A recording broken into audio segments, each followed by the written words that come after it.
Os voy a dejar ya con los chicos de Codely TV, Javier y Rafa, que van a hacer, pues bueno, tienen por aquí una cosa interesante, diferente y seguramente que nos va a encantar. Así que os dejo con ellos y a disfrutarlo. Muchas gracias.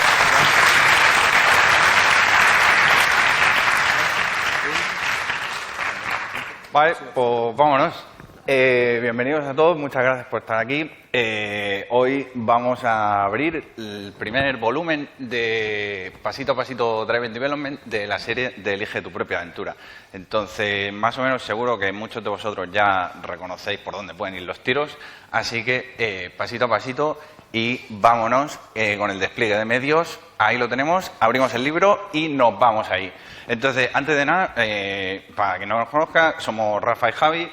Tenemos un canal de YouTube, Codely TV, donde publicamos pues directos los martes y los jueves, vídeos de contenido, y hay ya 8.000 suscriptores, con lo cual, si no estáis ahí, simplemente suscribáis y vámonos para adelante.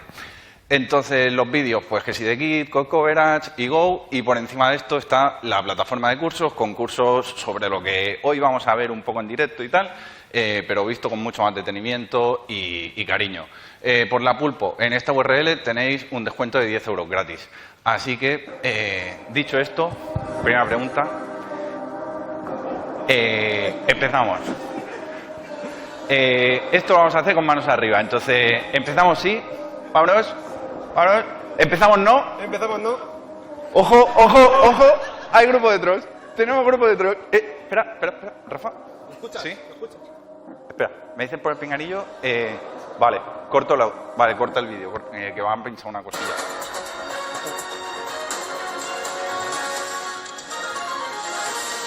Vale. Sí. Vale, que no hay pulpo para comer. No hay pulpo para comer porque básicamente era pulpo con patatas, pero va a ser pulpo con trolls porque hay un nido de trolls aquí que no quiere que empecemos la charla. Entonces, dicho esto, ahora sí que vamos con el tinglado. Dale, tío. Vale, ahora sí que volvemos a interfaz gráfica, rollo también Black Mirror y empezamos la charla. Guapísimo. Entonces, primero, ¿cuáles son los objetivos de esta charla? Para el tema de gestión de expectativas, sí, muchas florituras, efectos especiales, lo que queráis, pero ¿qué venís a contar y qué puedo esperar de esta charla? Muy sencillo. Primero, desde el momento en el que es un live coding, lo vamos a centrar en temas de... Primero, vamos a introducir necesidades que nos van a obligar a introducir ciertos conceptos, prácticas, técnicas y, por lo tanto, lo que queremos hacer el énfasis es en qué beneficio estamos obteniendo cuando hacemos esas pequeñas iteraciones. Entonces, van a haber ciertas preguntas como esta, empezamos, ya hemos aprendido la dinámica, perfecto, y cada pregunta esa pues, va a ser una iteración del paso previo. Hasta aquí, todo perfecto. Desde el momento en el que hacemos live coding también nos centramos en el cómo y no el qué. Es decir, no venimos a revolucionar el estado del arte de la programación, ni a plantear el nuevo CQRS, ni nada de eso. Entonces, básicamente, vamos a ver cómo nosotros aplicamos estas prácticas, simplemente para fijarnos pues, en los procesos de refactoring y en el valor, digamos, estaría más en ese sentido, no tanto en el qué, sino en el cómo. Exactamente, y sobre todo va a ser pasito a pasito. No vamos a empezar haciendo la solución perfecta, sino que vamos a ir pasito a pasito. Exacto. Y por último, objetivo, hemos venido a jugar, a pasar un rato así entretenido y a un evento. Entonces, contexto, Rafa y Javi de negocio vienen y dicen, oye, que queremos montar una plataformilla de cursos así, para que la peña pues, pueda tener los cursos que a nosotros nos hubiera gustado. Perfecto. Entonces, lo primero que tenemos que hacer es crear un repositorio para ese proyectito. Entonces, Rafita, vámonos. Esto es fácil, esto todos sabemos. Simplemente tenemos ya un repositorio base que se llama PHP de Skeleton, donde ya tiene la base de todo cómo interactuar con CQRS y CQRS, eventos de dominio y todo esto. Y también es un repositorio template, entonces podemos clicar aquí y usarlo de internet. Podemos clicar ahí y usarlo de template. Y entonces nos crearía un template en nuestro repositorio que empieza con un primer commit ya con nosotros, no con la otra persona, y muy fino. Esto eventualmente lo queremos hacer parametrizable para que soporten namespaces de todo el mundo que queráis, pero por ahora busquéis el Codely y reemplacéis por vuestra empresa si queréis o lo que fuera. Entonces, para agilizar y porque sabíamos que no había internet, bueno, si hay internet, no está puesto, ya lo tenemos clonado, entonces tenemos aquí clonado, hemos levantado un Docker, no lo hacemos -d para ver lo que pasa, estamos conectados en el servidor normal y estamos conectados abajo en el MySQL. Aumenta tamaño. Sí, ahora veremos. Y entonces vamos a empezar ahora con esto. Entendemos que tenemos el repo clonado y seguimos con nuestros slides guapas. Perfecto. Uy. Uy, desfase. Vale, entonces ahora, es que claro, al ser las slides así, si uno lee la siguiente Sí, y no le perdón. clica a continuar, pasa. Mala mía. Continuar. Vale, ¿empezamos con los test de aceptación o vamos directamente a picar? Entonces, ¿empezamos por aceptación, sí? Y muy importante, las features, vamos a crear un nuevo estudiante. Correcto, empezamos por registrar usuario, crear estudiante. Vale, no, empezamos por el código. Empezamos por el código. Vale, pues parece que empezamos por aceptación. Vámonos. Pues empezamos por aceptación. Vamos con esos ricos tests, ¿no? Entonces, vamos al código y tal y como está organizado todo este repositorio y la base y tal, los test de aceptación los hacemos con Behat desde fuera. Podemos hacerlos con PHP Unit, con lo que fuéramos, o con cualquier lenguaje que tuviéramos. Iba a trolear a Javi, iba a decirle que esto de aquí, aparte de hacerlo en PHP, también lo podríamos haber hecho, lo podemos hacer en live en Java o algo así, pero creo que le daría un microinfarto si hacemos otro Exacto. lenguaje. Entonces, tiramos aquí. Entonces, los tests de Behat están dentro de carpeta... Bueno, tenemos estructurados el código un poco separando lo que viene a ser contexto, de context de DDD, con lo que viene a ser aplicaciones, que entendemos que esto es lo que se acaba deployando en cada servidor, y una aplicación puede contener uno o varios contextos. Sorry por esto muy rápido, porque no nos da tiempo. Entonces, tenemos el contexto de nuestra plataforma, la aplicación de nuestra plataforma, que es el MOOC, que es Massive Online Open Courses, y entonces aquí dentro es donde plantearemos nuestra estructura de test. Ahora mismo ya tenemos alguna que otra cosilla y ahora vamos a crear este test nuevo para los estudiantes. El test de aceptación lo haremos siguiendo el lenguaje Gherkin y lo implementaremos en este caso concreto, desde el momento en que estamos en el ecosistema de PHP, lo implementaremos con con Behat. Si estuviéramos en otros ecosistemas rollo Java y demás, pues Cucumber y familia. Entonces ahí estamos creando la feature y ahora pues Ya supongo empezamos. que... Dale tú, Candela. Exactamente. Tengo ya live templates creados y todo esto de IntelliJ para ir bastante rápido. Entonces, una feature, no sé, ¿quién aquí ha hecho un Gherkin antes? Vámonos. Vale, entonces sí. Gherkin simplemente es describir los tests. Esto que parece que sea texto, al final es código. Entonces, si hago command click en cualquiera de estas, después lo haré, veremos que, por ejemplo, el método dado que hago una petición put a esta URL, de verdad me está ejecutando una petición put.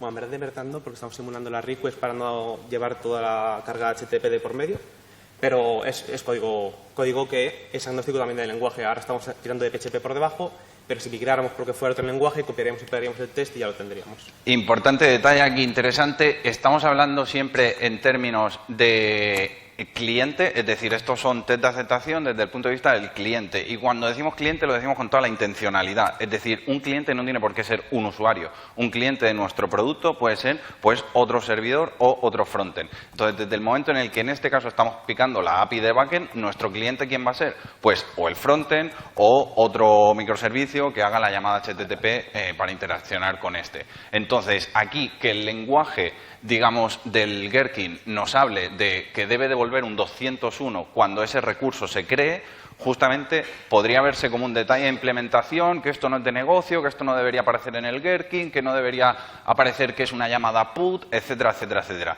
Y aquí lo que estamos planteando es que justamente como nuestro cliente sí que habla en este lenguaje, sí que habla en estos términos, aquí en este caso sí que sería correcto. Si, como bien sabe por allí Dani, si estuviéramos hablando de que nuestros clientes fueran la interfaz gráfica, estuviéramos haciendo esos test de aceptación, ahí ya sí que meter detalles de implementación como cuando hace clic en el elemento con ID almohadilla botón de sign up. Ahí ya sí que estaríamos incurriendo en ciertos antipatrones porque estaríamos siendo frágiles en nuestros tests, ya que si cambiamos el layout, si cambiamos la maquetación, tendríamos que cambiar nuestros tests y esos tests sí que tendrían que hablar en términos de que el cliente va a ser el usuario final de, oye, hace clic en el botón de o se registra, punto. Y luego, en cómo implemento ese step de Gherkin, ahí ya sí que especificaría que eso se traduce en el selector del botón con ID tal.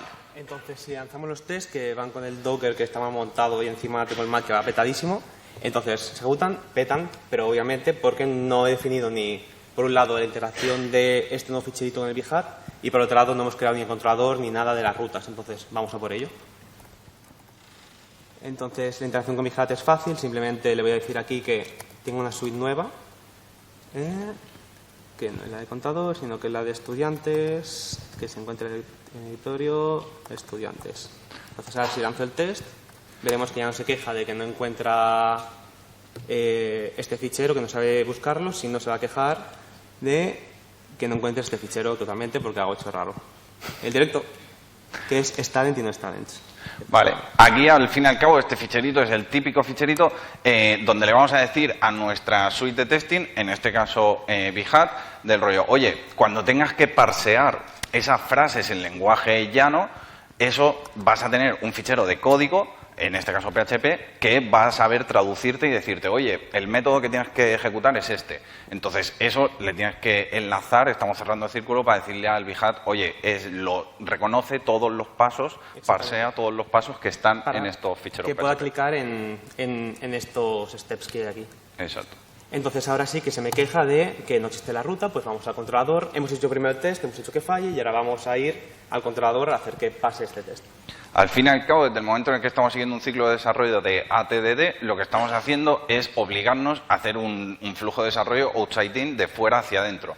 Lo bueno que tiene esto, pues como muchos sabréis, básicamente desde el momento en el que yo lo primero que tengo que hacer para desarrollar la API es definir el contrato con el que me voy a hablar con mis clientes de mobile, de frontend, o sea, de frontend en general, lo bueno que tendremos es que podemos hacer una reunión con ese compañero o esa compañera que va a desarrollar el frontend y decir, oye, las fechas en timestamp o en ISO no sé cuántos, este campo lo necesito, acuérdate, venga, perfecto, definimos ese JSON al final que espera de retorno o le definimos el body del JSON que esperamos nosotros recibir para poder registrarlo y a partir de ese momento cada uno podemos trabajar por paralelo, moqueando por su parte el servidor con unas respuestas falseadas y nosotros implementando de verdad la lógica de negocio que se tiene que ejecutar detrás de eso en el servidor. Exactamente. Ahora lo que estamos haciendo de fondo es definir el sistema, las rutas tal como Symfony. Esto en cualquier lenguaje se haría de su forma, con annotation, esto que lo que fuere. Y ahora en teoría hemos declarado que este controller tiene una ruta asociada. Entonces, si lanzamos los tests, por lo menos, vamos a ver qué pasa. Otro de los beneficios de este ciclo de desarrollo, básicamente, es el hecho de que ya tenemos el contrato concreto de lo que tenemos que devolver, con lo cual no nos podemos flipar. Es decir, lo típico de, no, pues estoy modelando el usuario, pues le pongo el identificador, el email y venga, va, la fecha de creación y la fecha de última modificación del email y no te puedes venir arriba. ¿Qué necesito? Lo del contrato. Con lo cual, con eso, a muerte, todo para adelante y hasta llegar al MySQL o a la infraestructura, hasta llegar al final de todo donde se va a guardar eso, pues puedo seguir tanto la nomenclatura del lenguaje ubicuo que hayamos definido, estamos hablando de estudiantes, con lo cual no me puedo venir arriba y que de repente salga un user por ahí, no, estamos hablando de estudiantes, estamos hablando del total de cursos creados, perfecto, pues ese es el lenguaje que me voy a llevar hasta mis modelos, hasta todo. Entonces, ya tenemos el controlador, el test está pasando pero de mentira, porque lo que hemos hecho es aquí devolver una respuesta de ok, se ha creado todo correcto, pero es mentira. Vamos a implementarlo, ¿no? Entonces, lo que hemos dicho, esto es pasito a pasito drive development y vamos a implementarlo un poquito más hardcore de lo que ahora lo haríamos en nuestro día a día. Vamos a empezar a implementarlo todo en el controlador, es decir, lo que vamos a pasar a inyectar ahora es el Entity Manager, que de Doctrine, pero para la gente que no esté en el mundillo PHP, muy sencillo, básicamente es la Unit of Work del ORM. En el caso de Heineken, en el caso de Hibernate...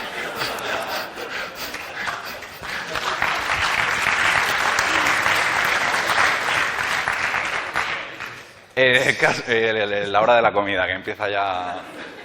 En el caso de Hibernate, pues sería también la Unit of Work para poder hacer ahí directamente tirarle la sentencia SQL a pincho o lo que fuere. Entonces, vamos a inyectar, eso sí, por colaborador, no vamos a tirar de herencia un base controller, al menos ahí sí que nos vamos a coger los dedos. Y vamos a tirar por composición, pero acoplándonos directamente a la infraestructura, a los vendors externos, como Doctrine, por ejemplo, al objeto request de Symfony y toda la lógica aquí para ir viendo justamente a raíz de lo que comentábamos antes, de las iteraciones, qué necesidades reales nos empujarían a modificar esto y a ir extrayendo cada una de las responsabilidades a cosas diferentes, etcétera. Vale, creamos una clasecita, por ahora lo grabamos todo y vamos a guardarlo a pincho así directamente con el Entity Manager de Doctrine. Haremos mapeo y todo. Esto podríamos optar ahora para hacer una SQL a pecho, pero es que si hacemos una SQL y hacemos el refactor a esto ya no nos da tiempo. Entonces, somos hardcore, pero con límite. Exacto. De momento lo que tenemos aquí es la clase Student, que la estamos modelando con primitivos, es decir, tal y como cogemos los primitivos del objeto request del framework, en este caso Symfony, tal y como los cogemos, aquí nos vienen string. Lo único que haríamos en caso de que no fuera string alguno de estos valores, tipo un contador o tipo un entero, lo que fuera, pues sería castearlo aquí a ese tipo de primitivo concreto, pero ya está, no pasaríamos ni a value object ni historia, simplemente modelamos nuestro student con esos primitivos y así podemos definir el típico mapping con el ORM para que lo guarde. Pues muy bien, pues estamos en live coding. Estas cosas. Entonces, ahora estamos instanciando el nuevo estudiante en base a esos datos, lo tenemos que guardar en base de datos y devolver el 201 created sin ningún tipo de acompañamiento en cuanto a cuerpo. Es decir, otra de las cosas que vamos a estar aplicando, a pesar de que no tengamos un command bash, es separación de responsabilidades entre lecturas y escrituras o modificaciones del estado de mi universo de la aplicación. Creación, edición, eliminar. Entonces, estamos ya de inicio planteando la aplicación, a pesar de que sea un monolito, todo acoplado y tal, de tal forma que esas iteraciones a futuro, porque la empresa empieza a crecer o lo que sea, sean fáciles de hacer. Con lo cual, eso tiene ciertas implicaciones también en este tipo de casos de uso, de crear. No vamos a devolver nosotros el identificador, sino que le vamos a pedir al usuario, al cliente, perdón, de nuestra API, que nos lo especifique. Para esto, para especificar el identificador desde fuera, desde el cliente, no podemos hacer nuestros identificadores dependientes de una infraestructura, es decir, no podemos tener un campo autoincrement en la base de datos y que nos lo devuelva, o no podemos tener un MongoDB que tenga un /ID súper chungo y que sea el que nos genere los identificadores de nuestros recursos, sino que vamos a ser nosotros quien, en base a un estándar, en este caso UUIDs, UIDs, generador aleatorios, identificadores aleatorios que tienen menor probabilidad de colisión que caiga un meteorito en la Tierra, pues que eso lo genere el cliente, hay librerías para todo tipo de lenguajes y que nos lo pase a nosotros. Y nosotros ya tendremos todos los datos. Esto es brutal. Esto marca un punto de inflexión en cuanto a la facilidad de testing, tanto del backend como del frontend. Porque en mi frontend y en mi TypeScript de turno, o el Java de Android o lo que sea, ya la entidad student que voy a enviar en la petición de registra a este estudiante ya va a poder tener el campo identificador como not nullable, porque el identificador lo estoy creando yo, no me lo está dando a posteriori el backend. Entonces tiramos test, parece que todo funciona, el mapping funciona, la base de datos se ha creado bien, se crea dinámicamente cada vez que se tiran los test, hemos creado la nueva tabla, porque la tabla no dejamos que la defina Symfony o el framework de turno Doctrine por defecto, sino que hacemos nosotros a mano para así asegurarnos que tiene la estructura que queremos y no tiene la estructura que Doctrine te genera con campos nullables o con lo que fuere. Entonces aquí, a pesar de que estemos desarrollando de forma totalmente acoplada y en el controller y demás, estamos ya en verdad tomando ciertas decisiones de diseño que van a facilitar que las iteraciones posteriores o la evolución del proyecto a lo largo del tiempo sea mucho más fácil. Es decir, identificadores desde fuera, modelar nuestras entidades al menos y que no sean sacos de datos en arrays asociativos, cosa que tradicionalmente ha gustado mucho en nuestro mundillo PHP, pues no, al menos tenemos modelos entendidos como tenemos la clase Student para ir empujando ahí la lógica de negocio, tell don't ask, que cuando tenga que hacer alguna operación relacionada con esos atributos, con esos datos, lo pueda encapsular, que al final es de lo que va orientación a objetos en ese modelo, etcétera. Pues ya tenemos la primera parte, hemos hecho primeramente esta aceptación y eso nos ha facilitado mucho hacer después todo el tema de controller, mapping, ver que nada falla, nos ha gustado hacer el test antes y vamos a seguir con esta aventura, ¿no? Entonces, contexto. Tenemos un PO, un Product Owner en CodeLTV, que se llama Javi. Bueno, tenemos ese Product Owner y ahora mismo, esta semana pasada, se fue de vacaciones y lo bueno es que no ha dejado nada definido, es un vago y hemos dicho, hostia, ya que estamos, pues vamos a pagar un poquito de deuda técnica que tenemos. Entonces, ya que tenemos un poquito de deuda técnica, ¿por dónde tiramos? Opciones. Extraemos la lógica de negocio del caso de uso a un servicio de aplicación o hacemos el test unitario de este caso de uso, que hasta ahora solo hemos hecho el de aceptación. Entonces, extraer application service, extraer caso de uso, a hacer test unitario. Vale, pues hacemos test unitario. Vámonos. Qué finos todos, ¿eh? Madre mía, qué buenas prácticas aquí. Nos dan las 7. No. El path que esperamos que hicierais era el más troll de todos, así que todo correcto. Vale, entonces, lo bueno de ir por el path de unit testing es que ya te obliga, si queremos testear bien unitariamente y entendiendo una unidad no como un test por clase, sino un test por caso de uso, a sacar esto a un caso de uso. Entonces, vamos a por ello. Es decir, ahora vamos a hacer un extract class de justamente las porciones de código que tienen relación con el caso de uso, y aquí el truquillo es muy fácil.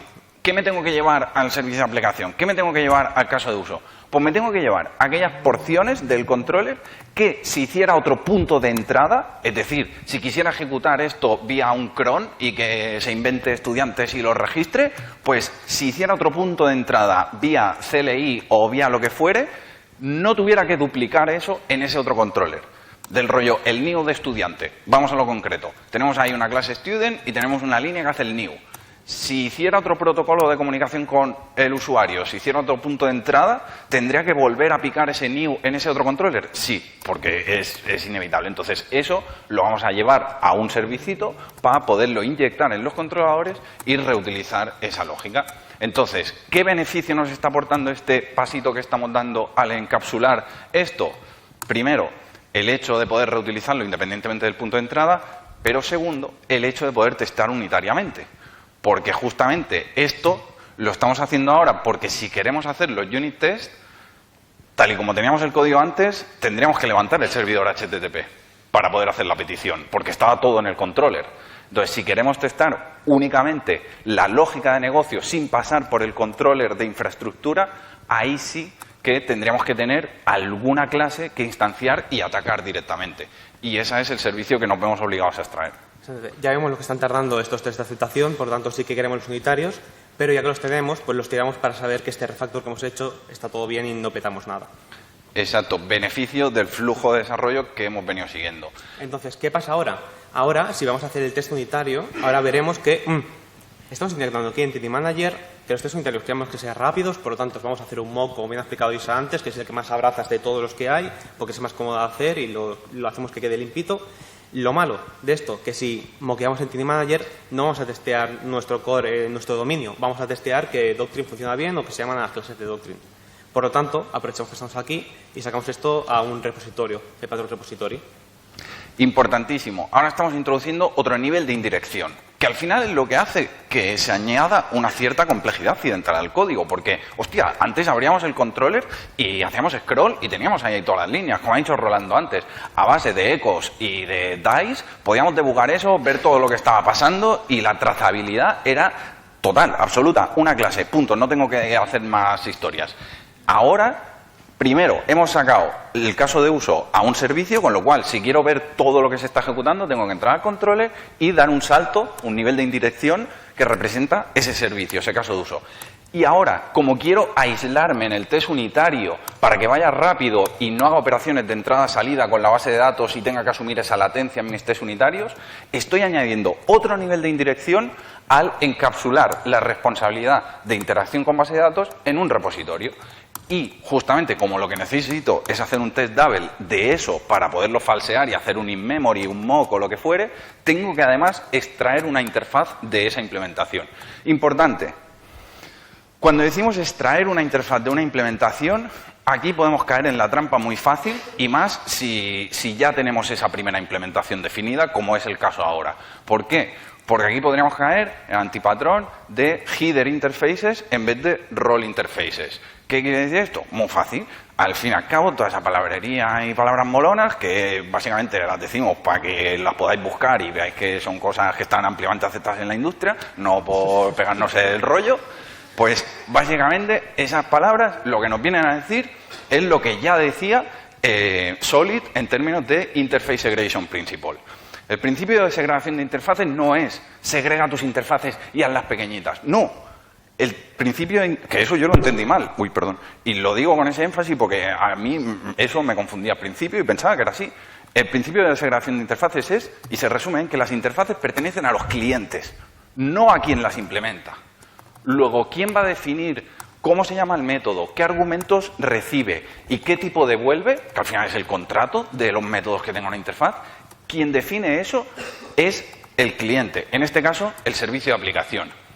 Vale, muy bonito, venga, pero ¿para qué me sirve? O sea, ¿a qué nos estamos refiriendo?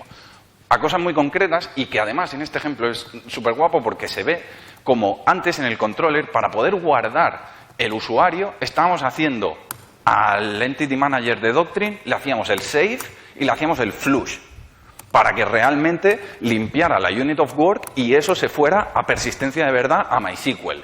Con lo cual, si hacemos una header interface, ¿qué nos pide el cuerpo viendo esa implementación? Pues que la interfaz tenga el método save y el método flush. Pero, error, mentira. Ahí hemos caído en la trampa. ¿Por qué? Porque hemos definido esa interfaz en base a lo que Doctrine nos dice que es cómo se guardan entidades o cómo tiene que funcionar. Entonces, ahí está la trampa a la hora de extraer interfaces. El otro planteamiento, alternativa, muy sencillo. Yo defino la interfaz en base a lo que necesita mi servicio, que es guardar el usuario. Hacer un save de un, en este caso, student. Con lo cual, la interfaz va a tener un método save. Luego ya la implementación va a ser quien tenga que adaptar y va a ser quien se tenga que ver condicionada a decir, vale, pues yo en el método save lo que hago es el save y el flush. Pero eso queda oculto en la infraestructura en su implementación. Cuando juegue con un Redis, que no necesita hacer un flush porque no tiene un unit of work, no voy a tener una interfaz con un método flush que en la implementación de Redis Student Repository tiene apertura de llaves, cierre de llaves, que eso es la evidencia de que no hemos seguido Interface Segregation Principle. Cuando tenemos interfaces con implementaciones vacías. Eso es porque la implementación la interfaz viene definida por una de las primeras implementaciones que sí que tiene esa particularidad. Vale, ya tenemos el test clasificado. Lo único que hemos hecho es todo el tema de definimos nuestras dependencias. Aquí creamos el mock de nuestro repository. Esta cosa tan rara aquí es con el LBS operator. Lo hacemos para que si el repositorio está inicializado no lo vuelva a hacer y si nos resetea el mock cuando queremos. Y esto se inyecta al a nuestro servidor de registrar estudiantes. Lo que hace el mock en verdad simplemente es, por debajo, crea una clase anónima que extiende, que implementa nuestra interfaz y los métodos por dentro hace como un medio spy para ver que se han llamado y se han llamado con los valores que esperamos. Entonces aquí si llamamos con el ID, después será el name. Vale, cositas interesantes. Hablemos de fragilidad de test. Aquí, ¿qué estamos teniendo? En este test case estamos haciendo el new de student y le estamos especificando de forma hardcodeada unos determinados valores y además en los tipos en los que espera ese constructor que esté en esos valores, es decir, estamos usando el constructor por defecto y con lo cual en cada uno de los test cases que vayamos a tener en esta suite de test, incluso en otras que necesiten instanciar estudiantes, vamos a hacer ese new. Entonces, ¿qué pasa si estudiante añade un campo de, pues, lo que fuere? Tendríamos que ir a modificar todos nuestros tests. Luego, en una iteración posterior, podremos ver cómo tiramos de esto. Niño, ¿has visto que rápido van estos test ahora? A ver, a ver. Ya está. Ya está. No son como los otros que tardaban ahí la vida. Perfecto. ¿Por qué no tardan los tests? Pues porque nos hemos aislado del protocolo de comunicación, no tenemos que levantar el intérprete, es decir, ni un servidor HTTP, ni una línea de comandos, nada de eso, y porque nos hemos aislado de toda entrada-salida. Entonces, ¿qué vamos a entender como infraestructura en arquitectura hexagonal? De esto dominio, esto es infraestructura, cerrémonos en una habitación 3 horas a discutir y quien salga vivo gana. No, es muy sencillo. Si tiene un import o un use, según el lenguaje, arriba del todo de un vendor externo, es infraestructura. ¿Por qué? Porque si cambian esa librería externa, no quiero que me afecte en mi dominio, en mi aplicación, con lo cual voy a tener que hacer un adapter. O si toca entrada-salida, es decir, por mucho que no tenga un import de un vendor externo, si toca entrada-salida, ¿qué me va a interesar? Aislarme de eso en tiempo de test unitarios para que la pirámide de test justamente se respete y la base de la pirámide, que es donde testeo todas mis casuísticas, realmente vaya rápida y no se invierta. Pero podéis decir, echa la ley, echa la trampa. Si en lugar de aquí inyectar Student Repository, inyectamos MySQL, Student Repository, seguimos teniendo un import nuestro, pero es infraestructura. Pues sí, tenemos aquí el package infraestructura, entonces tampoco metamos package infraestructura dentro de aplicación o dominio. Qué bueno. Perfecto. Pues más cositas, señor. Seguimos con la aventura. Qué trepidante, la aventura. Qué tremendamente. Aquí, importante, si os gustan estos colores del tema, los hemos publicado en JetBrains para que los podáis instalar, muy finos. Ya sabéis, le dais aquí, instalar, o vais desde vuestro PHP Storm, podéis buscar algo de TVTheme, darle, y lo más importante de todo es que abajo de la página, si entráis, veis ahí abajito, podéis puntuarlo, darle unas 5 estrellas. El theme... Esto es primicia exclusiva para Pulpocon. Pulpocon theme de JetBrains. Básicamente el theme incluye todo, es decir, tanto el resultado de colores como todas las cosillas que estamos utilizando. Muy fino. Y ahora estamos tan tranquilos y viene una nueva feature. Nos piden de producto, ha vuelto Javi de vacaciones y dice, oye Rafa, ahora que ya tenemos, ya podemos registrar un estudiante nuevo, queremos saber cuántos cursos ha empezado un estudiante, para tener ahí un contadorcito guapo, que ya veremos cómo lo incrementamos, pero queremos tener eso ahí. Entonces, toca hacer otra decisión. Vámonos. ¿Dónde inicializamos el contador? Es decir, ¿dónde ponemos ese 0 para que el estudiante tenga, cuando lo creamos en el new, el contador a 0? Tenemos dos opciones. En el estudiante, pues en el constructor donde fuere hacemos ahí el ceraco, o en el caso de uso y ya se lo pasamos como argumento al estudiante. ¿Me he explicado bien? ¿Sí? Primera pregunta trampa. Vale. Perfecto. Entonces, en el estudiante, ¿vale? En el caso de uso, vale, pues vámonos, caso de uso. Vale. 15 minutos, niño. Vamos a la obra, ¿no? Vale, pues vamos a acelerar un poquito el proceso de desarrollo. Entonces, estudiante ahora lo que necesita, y hemos dicho en el caso de uso, es el contador. Lo hacemos hardcodeado lo más feo posible, que es total enroll cursos, algo así podríamos llamar.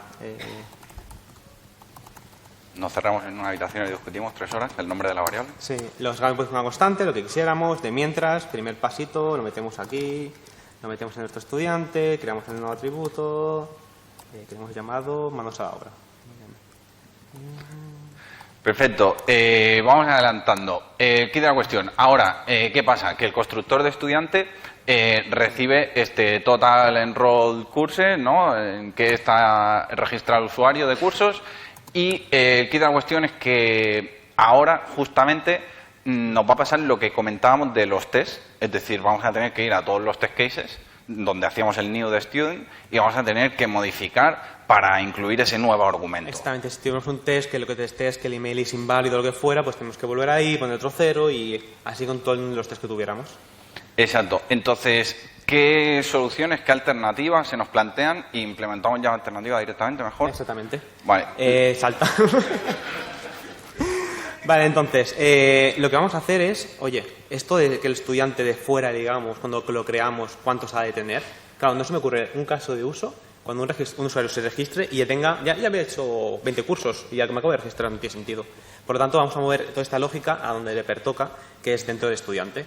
Y para esto también vamos a empezar a modelar todos estos otros atributos que tenemos aquí por medio. Vale, ves dándole caña y voy explicando. Aquí el kit de la cuestión está, hostia, vale, sí, muy molón. Encapsulamos responsabilidad de poner a 0 porque siempre va a ser la primera vez que creemos el new que va a tener el contador a 0. Lo encapsulamos en el constructor. Pero claro, sí que hay un escenario donde nosotros vamos a querer hacer un new de student y ponerle un 5 o un 20 ahí. O un 30, porque ya tenemos 30 cursos. Entonces, el tema es que ese escenario, ¿cuál va a ser? Ese escenario va a ser cuando lo recupere de base de datos. Tengo ahí un snapshot, cuando hago un find de, oye, dame los detalles del usuario X. Me tengo que ir a base de datos, coger todos los detalles, hacer el new con esos detalles. Entonces, hostia, ¿cómo solventamos ese conflicto de intereses entre los casos de uso desde el punto de vista del usuario final y el repositorio que tiene que recrear un determinado usuario en un determinado estado. Pues usamos Event Sourcing. No,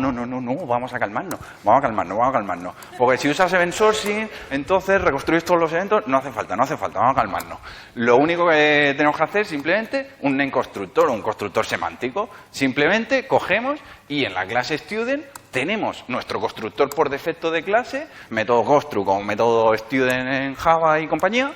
Y ahí sí que aceptamos todos los argumentos para que el ORM o compañía pueda reconstruir un determinado estado en un determinado momento.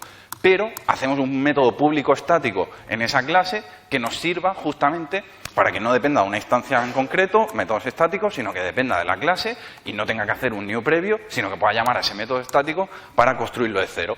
Y en ese método estático es desde donde llamo realmente al constructor pasándole un cero, encapsulando ahora sí, por fin, la responsabilidad de saber que cuando se crean estudiantes, el contador está a cero en el propio estudiante. Entonces, aquí hemos empujado la lógica de dominio al punto más profundo posible, que hasta ahora es la clase Student. Podríamos iterar esto, incluso incluyendo Value Objects, y empujarlo aún más hacia ese Value Object. ¿Qué es lo que vamos a ver ahora cuando creamos esta clasecita? Tenemos aquí unas bases de Invalue Objects, Invalue Objects para ir más rápido. Entonces, lo que vamos a hacer ahora, no es vamos a decirle a este SimGap, oye, me lo creas ya con un 0, sino que vamos a decirle, oye, este Total Enrollment Courses, vamos a llevarle esto de inicializar, inicialízame el contador. Entonces, vamos a crear aquí una función estática de initialize, que es quien sabe devolverse a sí mismo a 0. Vale, esto, ¿por qué? Ahora ya sí que os habéis flipado, chavales. Ahora ya me habéis metido aquí una clase para representar un entero. Estamos loquísimos. ¿Qué está pasando? O sea, aquí, al final, lo que estamos intentando y el beneficio que aportan estas clases Grapper, llamadas Value Object o objetos de valor, es justamente, nuevamente, encapsulación semántica, robustez, etcétera. ¿En qué se traduce eso en el día a día? Pues muy fácil. Los típicos if que tenemos repartidos por todos nuestros servicios cada vez que recibimos un counter de if not null, if mayor a 0, if no sé qué, entonces es válido. Pues todo eso que estará multiplicado por cada servicio que tengamos, lo centralizamos en ese value object. Y sabemos que si recibimos una instancia del contador, del total, sabemos que eso es válido. Si sabemos que si recibimos algo de tipo email address, que sería el string a pincho y ya está, es porque eso es un email address válido que cumple el estándar ISO no sé cuántos. Perfecto, no tengo que hacer ningún ifazo ahí. Entonces, eso en términos de lógica de negocio, que es qué consideramos nosotros por un contador válido, porque puede ser que tengamos ciertos límites, y esto es algo muy común, códigos postales, tarjetas de crédito, límites en términos de dominio o de formato de que sean válidos, o incluso lógica de negocio, es decir, los enteros, por simple que parezcan por el hecho de ser primitivos, tienen una API pública y tienen una API súper compleja. Yo a un entero le puedo enviar el mensaje en términos de orientación a objetos en Moltor puro, en términos coloquiales le puedo llamar al método o a la función más. Le puedo llamar a la función multiplicar. Puedo sumar uno con otro. Toda esa posibilidad de operaciones es la API pública que expone un entero. Desde el momento en el que gruapeo eso y digo, no, para interaccionar con este entero tienes que llamarme a mí. Y las únicas operaciones que concebimos posibles por dominio es aumentar ese entero en una unidad. Porque lo único que hacemos es que un usuario se pueda registrar en más cursos. Con lo cual estamos simplificando a saco las operaciones que soporta ese valor. Con lo cual estamos reduciendo la posible cantidad de bugs relacionados con estados inconsistentes o incongruentes de nuestra aplicación y de nuestros valores. Exactamente. Y aquí ponemos un tip. Ahora mismo tenemos estos tests que están pasando y pasan correctos y estamos aquí hardcodeando este 0 otra vez en lugar de utilizar la constante que tenemos aquí pública en este caso de esta clase. ¿Y por qué hacemos esto? Porque imaginaos el caso donde esta constante total closes, index counter value, la tenemos así y llamamos a una clase. Entonces, ahora viene el señor de producto que lleva no sé cuánto tiempo sin programar, que se llama Javi. Entonces viene aquí, está tocando cosillas, no se da cuenta y aquí pone un 4. ¿Qué pasa ahora si tiramos los test? Tiramos los test y los test siguen pasando. Pero nosotros no queríamos que los test pasaran, queríamos que petaran. Por lo tanto, nunca en los test deberíamos usar valores de producción. Porque así, repitiendo el valor otra vez, nos aseguramos que si por lo que sea alguien ha tocado este valor, ahora los test no pasan, vemos que ha habido un error, esto no se deploya y nunca tenemos ese bug que nos hemos evitado gracias a esto. Esto es muy común encontrárnoslo en forma de uso de constantes del namespace de producción, pero también sucede con las rutas. Si le estamos, desde test de aceptación, si le estamos llamando al sistema de router del framework y le estamos diciendo, oye, dame la ruta para crear usuarios, y es el quien nos da la URL, está pasando eso también. Si alguien va, o nosotros mismos dentro de 3 meses, ¿sabes? Vamos ahí y modificamos esa ruta, venga, todo lo indexado que teníamos en Google y tal, da 404 porque hemos cambiado la ruta de ficha de producto. Y no nos hemos dado cuenta porque no ha fallado ningún test, porque se lo estamos pidiendo dinámicamente al sistema de routing. Oye, dame la ruta X. Él me la da, la cambio, pues los test siguen pasando.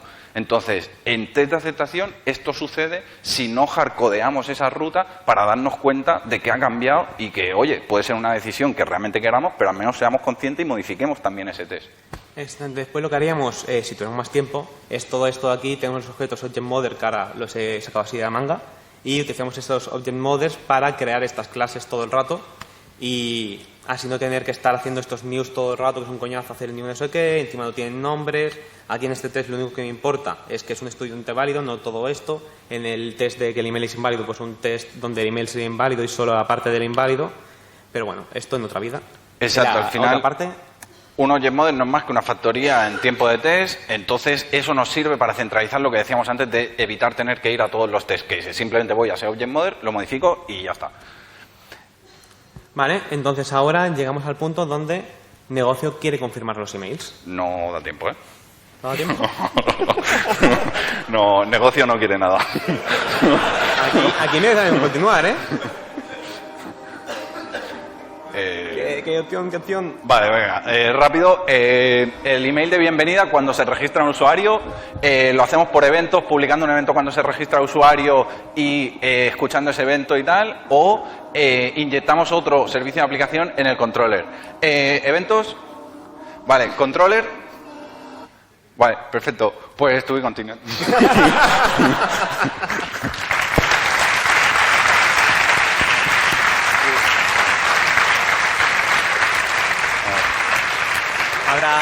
Habrá segunda parte de la charla. Pero...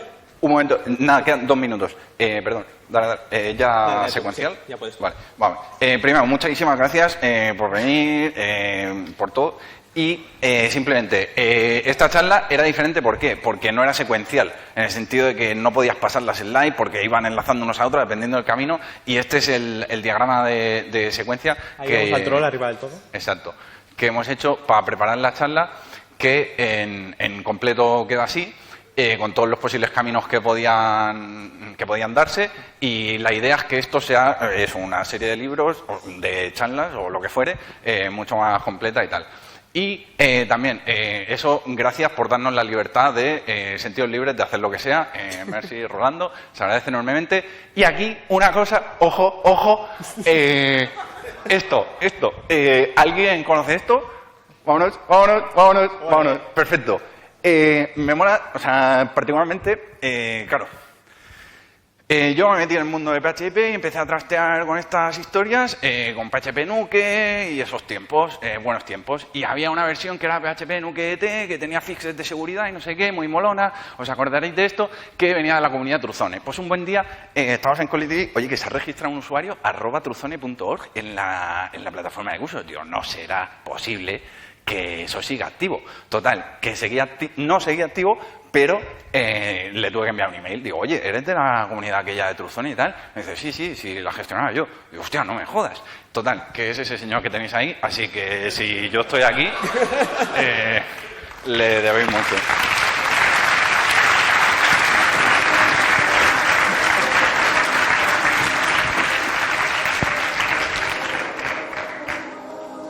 Y tenéis los 10 euros de descuento. Muchas gracias.